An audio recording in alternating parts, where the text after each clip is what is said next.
Hi hello నమస్తే welcome to shadow 9. ఇవాళ మనం షాడోలా అనుసరించబోయే నేత ఎవరో తెలుసా? ఇంతకీ మనం ఎక్కడికి వచ్చామో తెలుసా?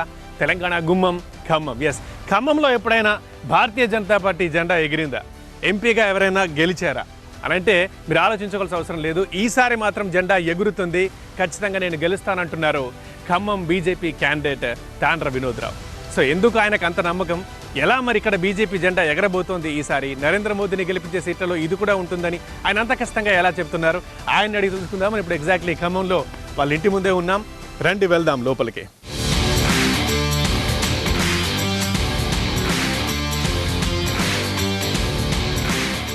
Right, thank you sir, nice meeting you. Same here. ఎలా ఉన్నారు? బాగుందండి. మాల్ ఖమ్మం కాబట్టి నేను పుట్టి పెరిగింది ఇక్కడే కాబట్టి this is my home town కాబట్టి ఐఎమ్ వెరీ కంఫర్టబుల్. ఓకే సరే, మనం ఒకసారి పాలిటిక్స్ కాకుండా పర్సనల్గా మీరు మీ డే ఎలా స్టార్ట్ అవుతుంది, మీరు ఫిట్నెస్కి ఇంపార్టెన్స్ ఇస్తారా, మీ డైట్ ఎలా ఉంటుందో అనే మాటలు చెప్తారా? నేను లాస్ట్ 7-8 years నుంచి ఎవ్రీ మార్నింగ్ 40 minutes యోగా చేస్తాను.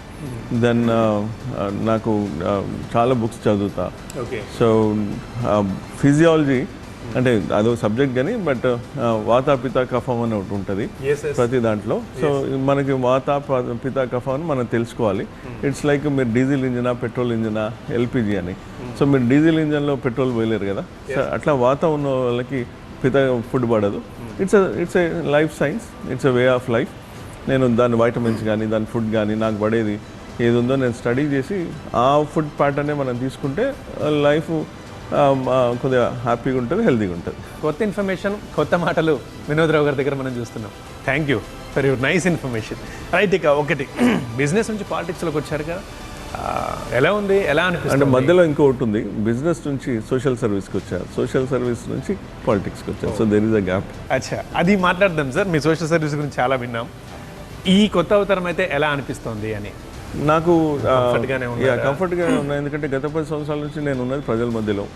సరే, this is a direct politics కానీ ప్రత్యక్ష రాజకీయాలు కానీ నేను ప్రజలలో గత 10 సంవత్సరాల నుంచి నేను ఆదిలాబాద్ కానీ వికారాబాద్ కానీ తాండూరు కానీ డీపెస్ట్ ఆఫ్ ఇంటీరియర్ ప్లేసెస్లో కానీ డీపెస్ట్ స్లమ్స్లో మన హైదరాబాద్లో మీరు చూస్తే one of the most densed slums in South Asia అంటారు. సింగరేణి కాలనీ అది ఉంది. మీరు చూస్తే ఒక 5x5లో ఒక కుటుంబం మొత్తం ఉంటుంది. అండ్ దాంట్లో కూడా మేము విస్తృతంగా పనిచేస్తాం. సో నాకు అన్ని రంగాలు భగవంతుడు లేకపోతే మా పేరెంట్స్ ఉన్న బ్లెస్సింగ్స్తో కావచ్చు, నేను అగ్రికల్చర్ నుంచి స్లమ్ ఎడ్యుకేషన్ దాకా అన్ని రంగాల్లో ట్రైబల్ డెవలప్మెంట్ చూసి, ఉమెన్ ఎంపవర్మెంట్ చూసి, ఇవి అనేక రంగాలలో తిరగడం జరిగింది. కాబట్టి నా స్వతహాగా కూడా బిజినెస్ దృష్ట్యా నాకు ఒక నేను డెవలపర్ని, హోమ్స్ బిల్డ్ చేస్తాం. తర్వాత ఒక డ్రోన్ కంపెనీ స్టార్టప్ ఉంది, ఒక ఏఐ కంపెనీ స్టార్టప్ ఉంది. సో ఇవన్నీ సమగ్రంగా నాకు భగవంతుడు కృప వల్ల అన్ని రంగాలలో నాకు ఎక్స్పోజర్ ఉంది. ఇక ఇవాళ మనం ఎక్కడికి వెళ్తున్నామండి? ఇవాళ మన షెడ్యూల్ ఏంటి? ఇప్పుడు ఒక బ్రేక్ఫాస్ట్ మీటింగ్కి వెళ్తున్నాం. తర్వాత సత్తుపల్లి మీటింగ్ ఉంది, ఈవినింగ్ మదిరా ఉంది, మధ్యాహ్నం కొన్ని కమిటీస్ తోటి మీటింగ్ ఉంది. ఓకే రైట్, అది ఇప్పుడు మనం ఒక వెళ్తున్నాం. మరి సరే, చూద్దాం వినోద్ రావు గారికి ప్రజల్లో ఎలా ఆదరణ ఉంది, ఈయన ఎలా ప్రచారం చేస్తూ ముందుకు వెళ్తున్నారు, ఏవి మాట్లాడుతున్నారు అనేది ఆయనతో పాటు షాడోలో ఉండి తెలుసుకుందాం రండి.